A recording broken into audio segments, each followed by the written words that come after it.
In the day's other news, stark new numbers underscored the worsening COVID-19 pandemic. The World Health Organization reported a weekly record of 1.5 million new cases across Europe. In Berlin, German Chancellor Angela Merkel warned of a hard winter, and she denounced those who claim there's no need for new restrictions. We are in a dramatic situation, and it affects us all. The situation is worrying and cannot be talked away. Wishful thinking or trivializations are not just untruthful, they are irresponsible. Here in the U.S., tallies of new infections hit new records today in at least 7 states. Remnants of Hurricane Zeta raced across the South and the Mid-Atlantic today, leaving widespread damage, power outages, and at least 6 people dead. High winds uprooted trees and knocked out electricity to several million customers from New Orleans to Atlanta and beyond. The governor of Louisiana, where Zeta made landfall last night, urged caution today. I want to remind everybody that it's not the storm principally that causes folks to be hurt or killed. It's the immediate aftermath, when the cleanup starts and when people run generators and so forth. So really asking everybody to be cautious.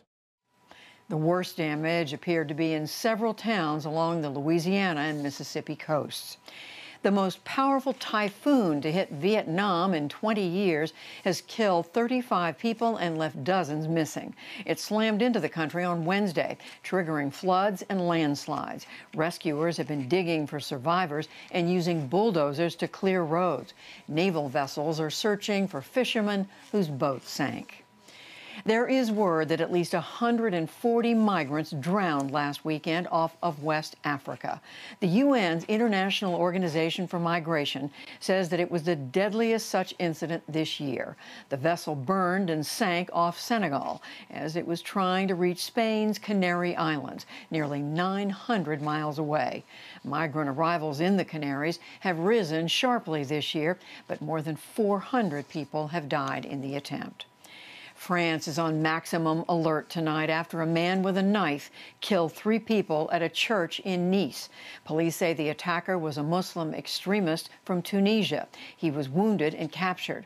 President Emmanuel Macron visited the church later. He announced that he is more than doubling the number of soldiers deployed to protect against terrorist incidents.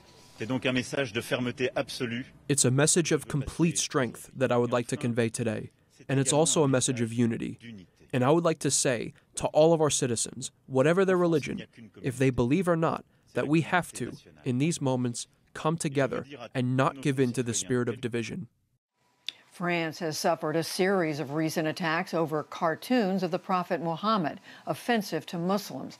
Turkey, in particular, denounced publication of the cartoons. Turkey's President Recep Tayyip Erdogan accused Macron of Islamophobia.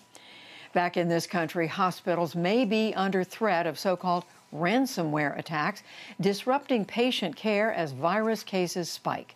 The FBI and other agencies warn that a Russian cyber gang is tying up crucial systems until money is paid. We'll return to this later in the program. The U.S. Interior Department removed gray wolves from the endangered species list today. The decision could allow wolf hunts in the presidential battleground states of Michigan, Minnesota, and Wisconsin. Conservation groups fought a similar move under the Obama administration, and they vow to fight this one. And on Wall Street, the day's economic reports helped stocks rebound a bit after Wednesday's big sell-off. The Dow Jones Industrial Average gained 139 points to close at 26,659. The Nasdaq rose 180 points, and the S&P 500 added 39. Still to come on the NewsHour, widespread wildfires continue to burn across the western U.S. Foreign attempts continue to mislead American voters and sow distrust in election results.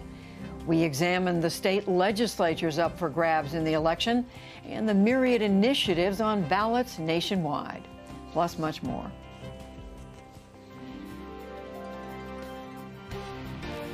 This is the PBS NewsHour from WETA Studios in Washington and in the West from the Walter Cronkite School of Journalism at Arizona State University.